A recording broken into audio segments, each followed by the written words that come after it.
ಒಂದೇ ಒಂದು ನಿಮಿಷ ಇಲ್ಲಿ ಕೇಳಿ. ಇದ್ರ ಬಗ್ಗೆ ಗೊತ್ತಿಲ್ಲ ಅಂದರೆ ನೀವು ಗಾಡಿ ತೊಗೊಳಕ್ಕೆ ಹೋಗಬೇಡಿ. Hey guys, welcome back to another video guys. ಯಾರು ಈ ವಿಡಿಯೋನ ಸ್ಕಿಪ್ ಮಾಡೋಕೆ ಹೋಗಬೇಡಿ guys. Every second of video is very important guys. ಇವತ್ತು ಏನು ಮಾತಾಡೋಕೆ ಹೋಗ್ತಿದ್ದೀವಿ ಅಂತಂದರೆ RX ಬೈಕ್ ಸೀರೀಸಲ್ಲಿ ಬೋರ್ಸ್ ಡಿಫ್ರೆನ್ಸ್ ಬಗ್ಗೆ ಮಾತಾಡೋಣ. G1, G2, G3, G4 ಅಂದರೆ ಏನು, E1, E2, E3, E4 ಅಂದರೆ ಏನು, I1, I2, Y1, Y2 and 36L00, 36L10 ಮತ್ತು 40L00, 40L10 ಮತ್ತು 3KA20 ಬ್ಲಾಕ್ಸು, ಈ ಥರ ಡಿಫ್ರೆಂಟ್ ಬೋರ್ಸ್ ಇರ್ತದೆ. ಇದೆಲ್ಲ ಏನು ಅಂತ ಈ ವಿಡಿಯೋದಲ್ಲಿ ತಿಳ್ಕೊಳ್ಳೋಣ ಬನ್ನಿ ಗೈಸ್. ಫಸ್ಟ್ ನಾವು Yamaha RX 100 ಸ್ಟಾರ್ಟ್ ಮಾಡೋಣ. ನೋಡಿ, ನಮ್ಮ ಹತ್ರ Yamaha RX 100 1987 ಮಾಡಲು. ಯಾಕಂದರೆ ನಾವು ಇದರಿಂದನೇ ಏನಕ್ಕೆ ಸ್ಟಾರ್ಟ್ ಮಾಡಬೇಕು ಅಂದರೆ, ಫಸ್ಟ್ ಇದೆ RX 100 ಅಲ್ವಾ ಲಾಂಚ್ ಆಗಿದ್ದು, ಅದಕ್ಕೆ ಇದರಿಂದ ಸ್ಟಾರ್ಟ್ ಮಾಡೋಣ ಬನ್ನಿ. ಬೇಸಿಕಲಿ RX 100 ಬಂದು 1985 ಲಾಂಚ್ ಆಗಿದ್ದು, ಮತ್ತು ಅದ್ರ ಪ್ರೊಡಕ್ಷನ್ ಲಾಸ್ಟ್ ಆಗಿದ್ದು 1996. ಫಸ್ಟ್ ಬ್ಯಾಚ್ ಬಂದು CKD ಅಂತ ಅಂದರೆ ಕಂಪ್ಲೀಟ್ಲಿ ನಾಕ್ ಡೌನ್. ಅಂದರೆ ಪಾರ್ಟ್ಸ್ ಎಲ್ಲ ಮೇಡ್ ಇನ್ ಅದರ್ ಕಂಟ್ರೀಸ್ ಆಗಿರುತ್ತೆ, ಅದನ್ನು ಇಂಡಿಯಾಗೆ ಇಂಪೋರ್ಟ್ ಮಾಡಿಕೊಂಡು ಅದನ್ನು ಇಂಡಿಯಾದಲ್ಲಿ ಅಸೆಂಬಲ್ ಮಾಡ್ತಾರೆ, ಅದನ್ನು CKD ಅನ್ನೋದು.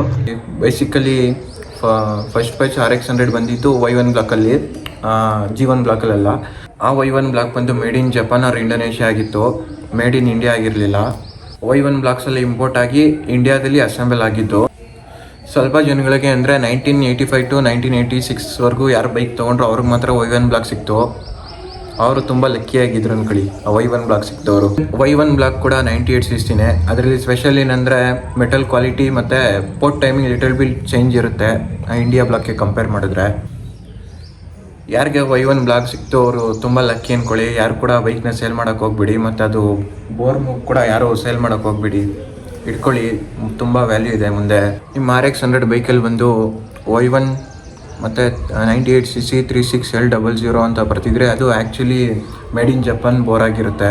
ನೋಡಿ, ನಿಮ್ಮ ಹತ್ರ RX 100 ಇದ್ದರೆ ನೋಡ್ಕೊಳ್ಳಿ, ಇಲ್ಲಿ ಬೋರ್ಡ್ ಮೇಲೆ ಬರ್ತಿರುತ್ತೆ ನೋಡಿ. ಎಷ್ಟೊಂದು ಜನ ಹೇಳ್ತಾರೆ G1 ಬೋರ್ ಬಂದು ಮೇಡ್ ಇನ್ ಜಪಾನ್ ಅಂತ, ಮತ್ತು G2, G3, G4 ಅಷ್ಟು ಕ್ವಾಲಿಟಿ ಇರೋಲ್ಲ ಅಂತ ಹೇಳ್ತಾರೆ G1ಗೆ ಕಂಪೇರ್ ಮಾಡಿದ್ರೆ. ನೋಡಿ, ನನ್ನ ಹತ್ರ ಇರೋದು G1 bore, made in India, ಅದು ಮೇಡ್ ಇನ್ ಜಪಾನ್ ಅಲ್ಲ, ಇದನ್ನು ತಿಳ್ಕೊಳ್ಳಿ. ಇನ್ನೊಂದು ವಿಷಯ ಏನಂದರೆ ಅದರ ವಿಷಯ ಬೇರೆಯೇ ಇದೆ. ಎಲ್ಲ G ಸೀರೀಸ್ ಬಂದು ಎಲ್ಲ ಸೇಮೇ ಇರುತ್ತೆ ಕಂಪೇರ್ ಟು ಏನೋ performance wise, quality, build quality ಎಲ್ಲ ಸೇಮೇ ಇರುತ್ತೆ. ನೀವು Y ಸೀರೀಸ್ ನೋಡಿರ್ಬೋದು, ಎಲ್ಲ Y ಸೀರೀಸು ಒಂದೇ ಕ್ವಾಲಿಟಿ ಆಗಿರ್ತದೆ. ಅದೇ ಥರ ಈ G ಸೀರೀಸು ಅಷ್ಟೇ, G1, G2, G3, G4 ಎಲ್ಲ ಒಂದೇ ಕ್ವಾಲಿಟಿ ಆಗಿರ್ತದೆ, ಎಲ್ಲ ಸೇಮ್ ಇರುತ್ತೆ, ಡಿಫ್ರೆನ್ಸ್ ಏನೂ ಇರಲ್ಲ. ಮತ್ತು ಇವಾಗ ನೀವು ನನ್ನನ್ನು ಕೇಳ್ತಾರೆ ಏನಕ್ಕೆ ಕಂಪ್ನಿಯವರು G1, G2, G3, G4 ಅಂತ ಸಪ್ರೇಟಾಗಿ ಬೋರ್ ಮೇಲೆ ಮೆನ್ಷನ್ ಮಾಡಿದ್ದಾರೆ ಅಂತ. ಬನ್ನಿ ಇವಾಗ ಅದಕ್ಕೂ ಆನ್ಸರ್ ಮಾಡ್ತೀನಿ.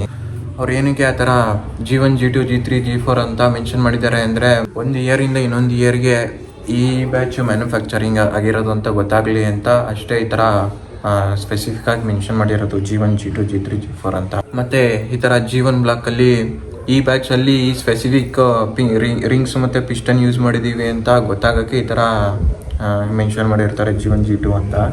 ಇದೆಲ್ಲ ಇನ್ ಡೀಟೇಲ್ ಆಗಿ ವರ್ಕ್ಶಾಪ್ ಮ್ಯಾನ್ಯಲ್ನಲ್ಲಿ ಬರ್ತಿದ್ದಾರೆ ಗೈಸ್. ಮತ್ತು ನಾನು ಏನು ಹೇಳೋಕ್ಕೆ ಇಷ್ಟಪಡ್ತೀನಿ ಅಂದರೆ, Yamaha ಅವರು G1, G2, G4 ಎಲ್ಲ ಸೇಮ್ ಕ್ವಾಲಿಟಿಯಲ್ಲಿ ಬಿಲ್ಡ್ ಮಾಡಿದ್ದಾರೆ. ಈ ಇಯರಲ್ಲಿ ಈ ಬ್ಯಾಚಲ್ಲಿ ಈ ಸ್ಪೆಸಿಫಿಕ್ ಬ್ಲಾಕ್ ಬಂದಿರೋದು ಅಂತ ಗೊತ್ತಾಗೋಕ್ಕೆ ಈ ಥರ G1, G2 ಅಂತ ಮೆನ್ಷನ್ ಮಾಡಿರೋದು ಅಷ್ಟೇ, ಬೇರೆ ಏನಿಲ್ಲ. Yamaha ಅವರು ಈ ಥರ ಮಾಡೋಕ್ಕೆ ಹೋಗಿಲ್ಲ. ಏನಂದರೆ G1, G2, G4ಅಲ್ಲಿ G1 ಬಂದು ಪವರಿಗೆ, G2 ಬಂದು ಮೈಲೇಜ್ಗೆ, ಈ ಥರ ಏನು ಮಾಡೋಕ್ಕೆ ಹೋಗಿಲ್ಲ. ಎಲ್ಲ ಬ್ಲಾಕ್ಸು ಸೇಮೇ ಇರೋದು, ಸೇಮ್ ಬಿಲ್ಡ್ ಕ್ವಾಲಿಟಿಯಲ್ಲೇ ಮಾಡಿರೋದು Yamaha ಅವರು.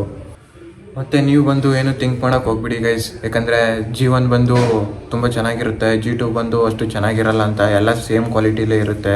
Yamahaದವರು ಎಲ್ಲ ಸೇಮ್ ಕ್ವಾಲಿಟಿಲಿ G ಸೀರೀಸ್ನ ಬಿಲ್ಡ್ ಮಾಡಿರೋದು.